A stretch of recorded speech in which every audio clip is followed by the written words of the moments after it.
الحمدللہ آج ہماری تلاوت کا آغاز 26ویں پارہ سورہ احقاف اللہ کا کلام اللہ کی طرف سے ہے جو زمین و آسمان کا پیدا کرنے والا ہے. ایک وقت مقرر تک یہ سارا نظام کا چلنا ہے. پھر جن کی یہ پرستش کر رہے وہ کہاں ہیں، کیا پیدا کیا ہے؟ نہ ان کی حاجت پوری کرتے ہیں، نہ ان کی فریاد سنتے ہیں. کل ان سے گم ہو جانے والے ہیں. اللہ کے حبیب صلی اللہ علیہ وسلم سے کہہ دو میں اللہ کا کہا پہ چلتا ہوں، میرے اختیار میں کچھ نہیں ہے. پھر اللہ پر ایمان لانے کے بعد استقامت کا مظاہرہ، ان پہ خوف کوئی نہیں، غم کوئی نہیں، اس کا تذکرہ فرمایا. نیک اور صالح بیٹا، فرما بردار اولاد. اس کی 3 دعائیں ہیں: اے اللہ اپنی نعمتوں کا شکر گزار بنا، تیری نعمتوں میں وہ کروں جس سے تو راضی ہو جا، میری اولاد کو بھی نیک صالح اور فرما بردار بنا. ان اشکر نعمتک التی انعمت علی، اے اللہ تیری نعمتوں کا شکر کروں، تیرے نعمتوں میں وہ کروں جس سے تو راضی ہو جائے، میری اولاد کو بھی نیک صالح بنا دے، میری اولاد کو بھی نیک صالح بنا دے. یہ تذکرہ پھر نافرمان کا تذکرہ ہے جو اللہ کی نافرمانی کرتا ہے. باپ نے اللہ مرنے کے بعد کی زندگی کی خبر دی. کہنے لگا ابا یہ کیسی بات ہے، اب تک تو کوئی مرا ہوا جیتا میں نے دیکھا کوئی نہیں، کیسے مرنے کے بعد دوبارہ زندگی ہے؟ یہ محض پرانے قصے کہانیاں ہیں. اس کی مذمت فرمائی. پھر قوم عاد کا تذکرہ ہے. بادل آئے، سخت گرمی کی شدت تھی، سارے لوگ بادل کے نیچے اکٹھے ہو گئے، بارش برسنی ہے، لیکن اللہ نے اس کے اندر سے آگ برسائی ہے، عبرت کا نشانہ بنایا ہے. کتنی بستیاں ہیں جو اپنی ہلاکت پر آج منظر پیش کر رہی ہیں، جنہوں نے اللہ کو ناراض کیا ہے. اللہ کے نبی صلی اللہ علیہ وسلم فجر کی نماز میں ہیں، ایک وادی میں نماز پڑھ رہے، جنات کی جماعت وہاں پہنچی، پیچھے کھڑے ہو کے قرآن سننے لگے. جنات کی عمر بہت طویل ہوا کرتی ہے. کہنے لگے یہ وہی کلام لگتا ہے، وہی مضمون ہے جو موسیٰ علیہ الصلوۃ والسلام پر بھی اترا. ایمان لے آئے، اپنے قوم کے پاس دائی بن کے گئے. ہم نے ایسا کلام سنا ہے کسی بندے کا کوئی نہیں، آسمانوں کا اوپر سے آیا ہے، جو پچھلی کتابوں کی تصدیق کرتا ہے. مان لو اس اللہ کے دائی کی بات، ورنہ تم اللہ کو کہیں عاجز نہیں کر سکتے. وہ اللہ ہے جس نے پیدا کرنے کے بعد تھکا کوئی نہیں، وہ دوبارہ مارنے کے بعد زندہ بھی کرے گا. اسی کا تذکرہ فرمایا. پھر سورہ محمد ہے، اس کا ایک نام سورہ قتال بھی ہے. تذکرہ فرمایا حق اور باطل کا ایک نظام ہے، تو پھر حق اور باطل کے پیروکاروں میں مٹھ بھیڑ بھی ہوتی رہے گی. کچھ حق کی خاطر میدان میں کھڑے ہوں گے، کچھ باطل کی حفاظت اور اس کی حفاظت اور اس کی اشاعت کے لیے میدانوں میں آئیں گے. تو مسلمانوں سے کہا جب تمہاری ان سے مٹھ بھیڑ ہو فضرب الرقاب، گردنوں پہ مارو، اور جب مارنے کے بعد کچھ قیدی ہو جائیں تو تمہاری مرضی ہے، انہیں احسان کر کے رہا کر دو، فدیہ لے کر چھوڑ دو، اپنے قیدیوں کے بدلے میں اسے چھوڑ دو، یہ تمہارے اختیار میں ہے. ایمان والوں کو تعلیم دی اللہ کی مدد کرو گے تو اللہ تمہاری مدد کرے گا.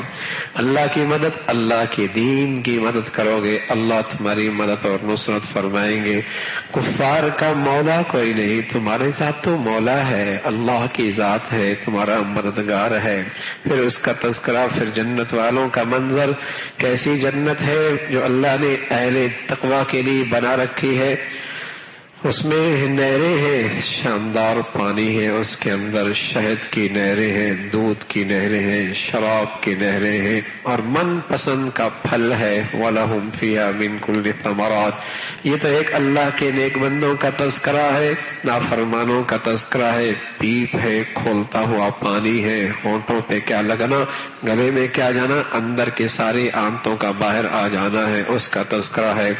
پھر منافقین کا تذکرہ. جب اللہ کی راہ میں جان و مال کی قربانی کی بات ہوتی ہے تو یوں لگتا ہے جیسے ان پہ بے ہوشی طاری ہو گئی ہے. خوف خوف خوف، اللہ کی خاطر قربانی سے ڈر رہے، اس کا تذکرہ فرمایا، اس کی مذمت فرمائی. قرآن اللہ کا کلام میں غور و فکر تو کرو، پتہ چلے گا ایسا کلام، معجزہ، ایسی بلاغت، فصاحت انسان کے بس میں کہاں ہے. اس کا تذکرہ فرمایا، اللہ اور اللہ کے رسول کی اطاعت کرو۔ یہ دنیا کی زندگی بہت معمولی اور تھوڑی سی ہے، راہ خدا میں خرچ کرو، بخیل بنو گے اللہ کو تمہاری پرواہ کوئی نہیں، اپنا گھاٹا کرو گے، اللہ کسی اور کو دین کی حفاظت اور دین کی اشاعت کے لیے کھڑا کر دے گا۔ یہ تو نصیب کی بات ہے، اللہ کس کو کس کے لیے قبول فرما لے، اس کا تذکرہ فرمایا۔ پھر سورہ فتح ہے، انا فتحنا لک فتحا مبینا۔ عمر فرمانے لگے جب یہ سورت اتری تو اللہ کے حبیب صلی اللہ علیہ وسلم نے فرمایا، اے عمر یہ ایسی سورت میرے پہ آئی ہے، دنیا و ما فیہا سے زیادہ مجھے محبوب ہے یہ سورت، جس میں اللہ نے عظیم و شان فتح کی خوشخبری سنائی ہے۔ اس صورت کا ایک پورا پس منظر ہے، اللہ کے نبی صلی اللہ علیہ وسلم کو خواب آتی ہے، نبی کا خواب سچا ہوتا ہے، خواب میں دیکھتے ہیں مدینہ میں ہے، بیت اللہ کا طواف کر رہے ہیں اپنے ساتھیوں کے ہمراہ، صبح اٹھے ہیں، خواب پر ساتھیوں کے سامنے پیش کرتے ہیں، بڑے خوش صحابہ رضوان اللہ علیہم اجمعین، نبی کی رفاقت میں عمرہ نصیب ہوگا، اللہ کے گھر میں حاضری ہوگی۔ اللہ کے حبیب صلی اللہ علیہ وسلم نے تیاری کر دی، حدیبیہ کے مقام پہ پہنچے، ایک شخص آیا وہ مکہ کی طرف سے، خبر دے گیا وہاں تو جنگ کی تیاری ہو رہی ہے، وہ تو آپ سے لڑنے مرنے کے لیے تیار ہو رہے ہیں، آپ عمرے کے لیے جا رہے ہیں، وہ قتال اور مارنے کے لیے تیار بیٹھے ہیں۔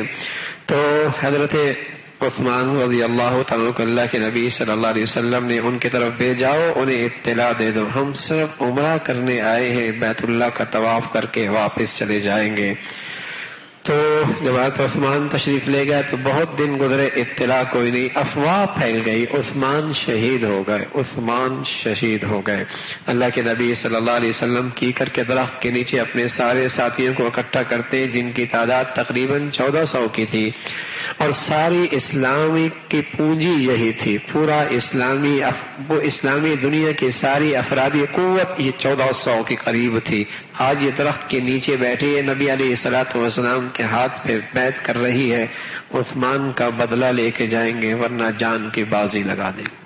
اللہ کے نبی صلی اللہ علیہ وسلم کے ہاتھ بے سر و سامانی کے عالم میں عمرہ کرنے جا رہے ہیں، باغ سامنے دشمن فوج ہے، لیکن یہاں بیعت ہو رہی ہے، ہاتھ پہ ہاتھ رکھا جا رہا۔ اللہ فرما رہا ہے تمہارا یہ قربانی کا جذبہ اللہ کو اتنا پسند آیا کہ تمہارے سب سے اوپر، تمہارے ہاتھوں کے اوپر اللہ کا ہاتھ، ید اللہ فوق ایدیہم، اللہ کا ہاتھ سب کے اوپر ہے۔ اور پھر جتنے اس بیعت رضوان میں شریک ہوئے اللہ نے انہیں خوشخبری سنائی، قرآن نے اس کی تصدیق کر دی، اللہ ان سے راضی ہو گیا، اللہ ان سے راضی ہو گیا۔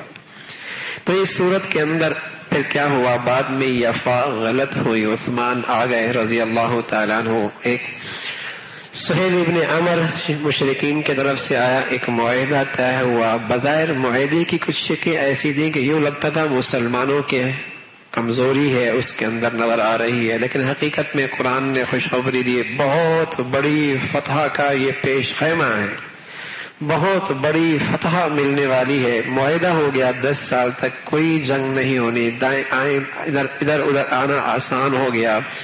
تو مشرکین جب مدینہ منورہ آتے اپنی تجارت کے لیے، اپنے لین دین کے لیے، تو صرف 2 سال کے عرصے میں مسلمانوں کی تعداد 1400، 2 سال کے عرصے میں، پھر فتح مکہ ہوتا ہے، 2 سال کے عرصے میں مسلمانوں کی تعداد 10,000 تک پہنچی۔ تلوار کوئی نہیں چلی، زبان کوئی نہیں چلی، کردار کی طاقت نے، اسلام کے حسن نے ان کے دل کی دنیا بدل دی۔ تلوار کوئی نہیں چلی، زبان کوئی نہیں چلی، اسلام کی کردار کی طاقت نے ان کے دل کی دنیا بدل دی۔ مدینہ کے بازاروں میں آتے، گلی کوچوں میں دیکھتے، ان کے گھروں کی محبتوں کی رونق دیکھتے، بیٹے اور باپ کا محبت بھرا رشتہ دیکھتے، بیٹی اور بیوی اور باشوہر کے درمیان محبت بھری فضا دیکھتے، تو ان کی عقلیں کام نہیں کر رہی کہ یہ کیسے لوگ ہیں، یہی تو وہ لوگ تھے، دنیا کی کوئی مہذب سلطنت ان پہ حکومت کرنے کے لیے تیار نہیں تھی، ایسے ان کی زندگی کا نقشہ تھا۔ یہ کیا ہے اچانک ان میں ایسی تبدیلی ہے، ایسا ایثار، ایسا احسان، ایسی امانت، ایسی دیانت، ایسی اخوت، ایسی بھائی چارہ۔ تو ان کے دلوں میں اسلام کی عظمت، ایمان کی قدر و قیمت آئی، اور صرف 2 سالوں میں 10,000 تعداد مسلمانوں کی پہنچتی ہے۔ تو بہت بڑی فتح تھی۔ ادھر جب مسلمان حدیبیہ کی طرف جا رہے تو منافقین خوشیاں منا رہے، انہوں نے اب واپس کوئی نہیں آنا، جان ہی چھوٹ جائے گی، ساری ہی مارے جائیں گے۔ اللہ نے ان کی مذمت فرمائی ہے۔ اور کچھ وہ تھے کہ اگر آ گئے تو بہانے بنا لیں گے، ہم آپ کے ساتھ اس لیے نہیں چلے کہ ہمارے یہ مسائل تھے، اللہ نے ان کی مذمت فرمائی۔ پھر اس بیت کا تذکرہ ہے جو ایک درخت کے نیچے ہے، اللہ نے ان کی رضا کا اعلان فرمایا ہے۔ پھر بعد میں اللہ نے اس کے بعد جو فتوحات دی اس کا تذکرہ، پھر اللہ نے اپنے نبی سے کہا آپ کی خواب سچی ہوگی۔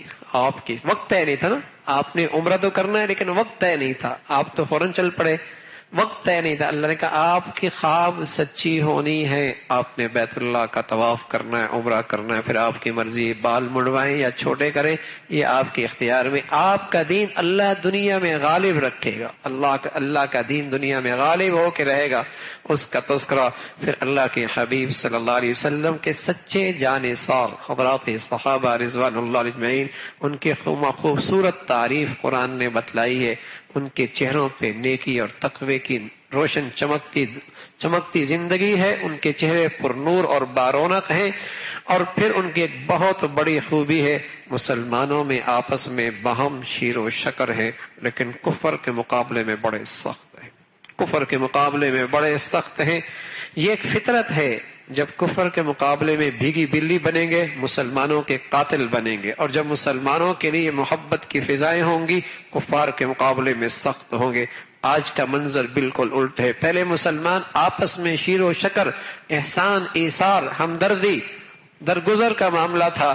کفار کے مقابلے میں انہیں اندازہ ہوتا مسلمان بڑا طاقتور ہے، اپنی بیٹی بہنوں کا جب تک بدلہ نہ لے لے اسے چین نہیں آتا۔ انہیں مسلمانوں کی قوت اور طاقت کا احساس تھا، لیکن وہ بے فکر ہو گئے، یہ خود ہی ایک دوسرے کو گاجر مولی کی طرح کاٹنے پہ تل گئے ہیں۔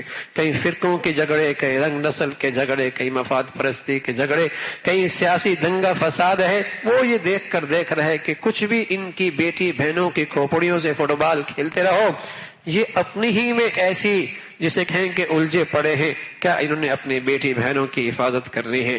صحابہ رضوان اللہ علیہم سیماہم فی وجوہہم من اثر السجود، ان کے چہروں پہ نیکی اور تقوی کا نور ہے۔ اور کفار کے مقابلے اشداء علی الکفار رحماء بینہم، آپس میں باہم شیر و شکر ہیں، اس کا تذکرہ فرمایا۔ پھر سورہ حجرات ہے جس میں پوری معاشرتی زندگی کے آداب ہیں۔ اس سورت کا ایک نام سورۃ الاخلاق بھی ہے، سورہ اخلاق بھی ہے، بڑے ہیں، اور بڑوں میں سب سے بڑے محمد الرسول اللہ ہے۔ نام ادب سے لیا کرو، گفتگو ادب سے کیا کرو، انداز ادب کا ہو، لہجہ نرم رکھا کرو، آواز پست رکھا کرو۔ بڑوں میں سب سے بڑے محمد الرسول اللہ ہے، اور اس سے سارے بڑوں کے آداب آگے بڑے ہیں۔ بات کرنے کی تمیز ہو، ادب ہو، خیال ہو، آواز میں پستی اور لہجے میں نرمی ہو، اس کا تذکرہ فرمایا۔ بڑوں کو آگے رہنے دو، خود پیچھے رہو، اس کا تذکرہ فرمایا۔ پھر معاشرتی زندگی کا ایک بہت ناصور ہے، سنی سنائی بات کو آگے پھیلا دینا۔ فرمایا یہ فسق ہے، یہ گناہ ہے، اس سے معاشی طور پہ بس اوقات کروڑوں اربوں روپے کے نقصان ہوتے ہیں۔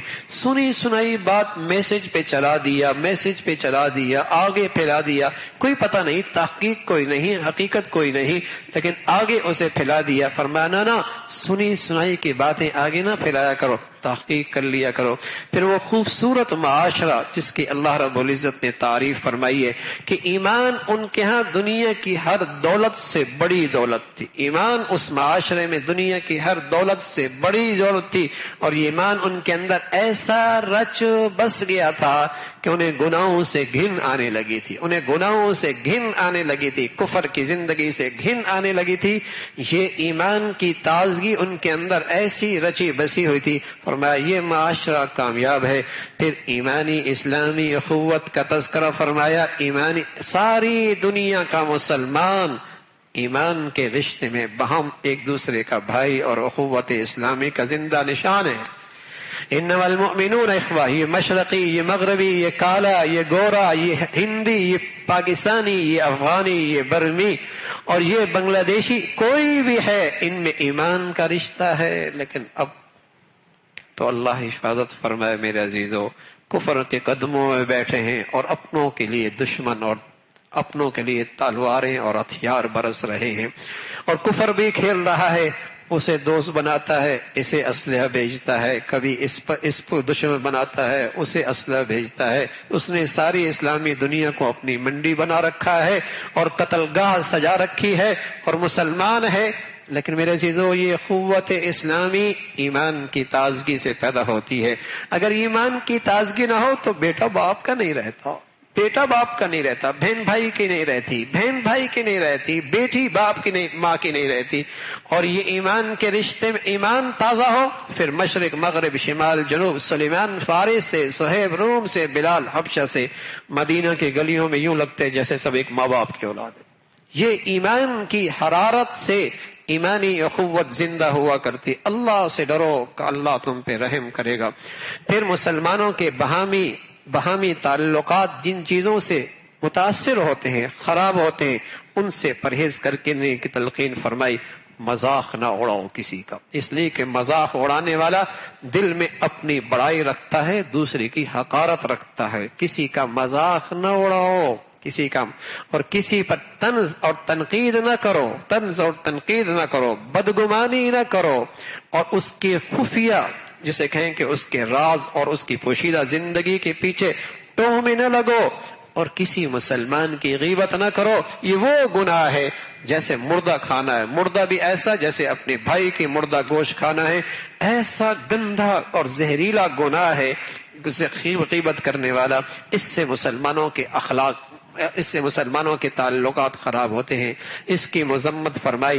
پھر تعلقات کی خرابی کے ایک بہت بڑی وجہ اپنے قبیلے پر، اپنی خاندان پر، اپنی زبان پر، اپنی نسل پر، اپنی قوم پر فخر غرور، فرمایا فخر غرور کرنے کی ضرورت کوئی نہیں۔ یہ ساری چیزیں غیر اختیاری ہیں، کوئی کس نسل میں پیدا ہو، کوئی کس قوم میں پیدا ہو، یہ اختیاری چیز نہیں ہے۔ عزت کا پیمانہ تقوی ہے، عزت کا پیمانہ تقوی ہے، عزت کا پیمانہ پرہیزگاری ہے۔ باقی یہ ساری چیزیں پہچان کے لیے ہیں۔ پھر حقیقی مومن صرف زبان کے بول نہیں، جب تک کہ ایمان کی حقیقت اندر رچ بس نہ جائے وہ صاحب ایمان ہے، اس کا تذکرہ فرمایا۔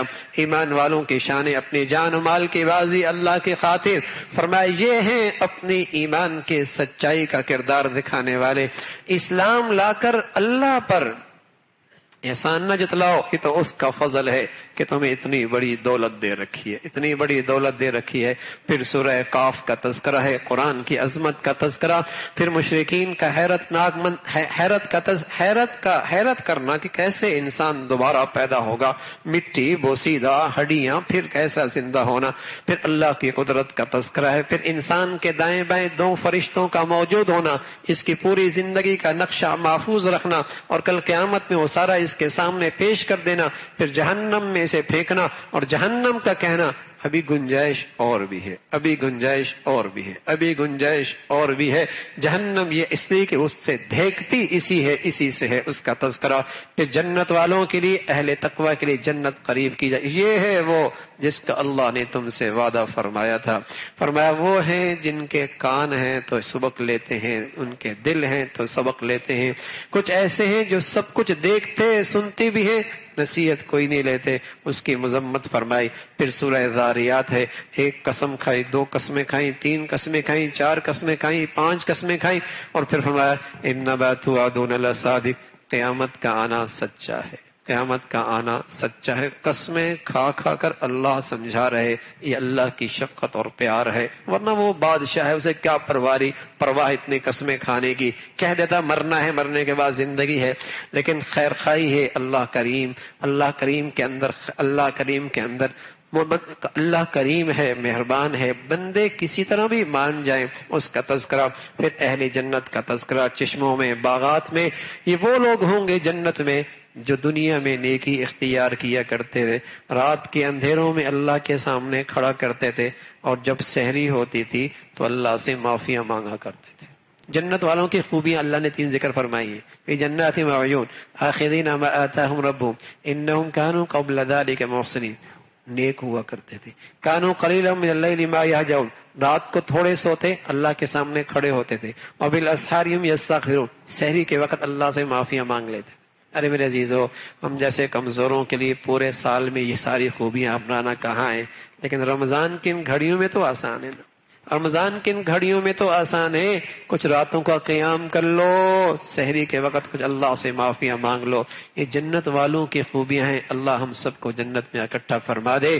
پھر اللہ رب العزت نے حضرت ابراہیم علیہ السلام کے مہمانوں کا تذکرہ فرمایا، انسانی شکل میں فرشتے حاضر ہوئے، آپ جلدی سے بچھڑا بنا کے بھون کر آپ کی خدمت، بڑے مہمان نواز حضرت ابراہیم علیہ السلام، بڑے میں پوچھا کوئی نہیں کہاں سے آئے، کدھر سے آئے، اجنبی ہیں، فوراً بچھڑا بنا۔ ہم تو دیکھتے، ہماری تو مہمانی بھی تعلقات کی بنیاد پر ہوتی ہے، سلام بھی جان پہچان کی بنیاد پہ ہوتی ہے، تو وہاں فوراً بچھڑا لے کے آئے، کہا یہ کھا ہی نہیں رہے، پی نہیں رہے، ہاتھ ہی نہیں بڑھا رہے، گھبرا گئے۔ انہوں نے بتایا نا ہم کھاتے پیتے کوئی نہیں، ہم اللہ کے فرشتے ہیں، خوشخبری دینے کے لیے آئے ہیں کہ اللہ آپ کو بیٹا دینے والا ہے، بیٹا دینے والا ہے۔ بیوی پردے کے پیچھے بات سن رہی تھی، فسکت وجہا وقالت عجوز عقیم، ماتھے پہ یوں ہاتھ رکھو، فسکت وجہا وقالت عجوز عقیم، میں بانج بوڑھی، میرا بیٹا ہوگا اس عمر میں، اس بڑھاپے میں؟ قالوا كذلك قال رب، ہاں اللہ نے کہا ہے، تیرے رب نے کہا ہے، اور وہ بڑا علیم اور حکیم ہے، اللہ کی قدرت بہت بڑی ہے، اسی حال میں اپنی حکمت اور قدرت سے تمہیں اولاد عطا فرمائے گا۔ سبحانک اللہم بحمدک، نشہد ان لا الہ الا اللہ، نستغفرک ونتوب الیک۔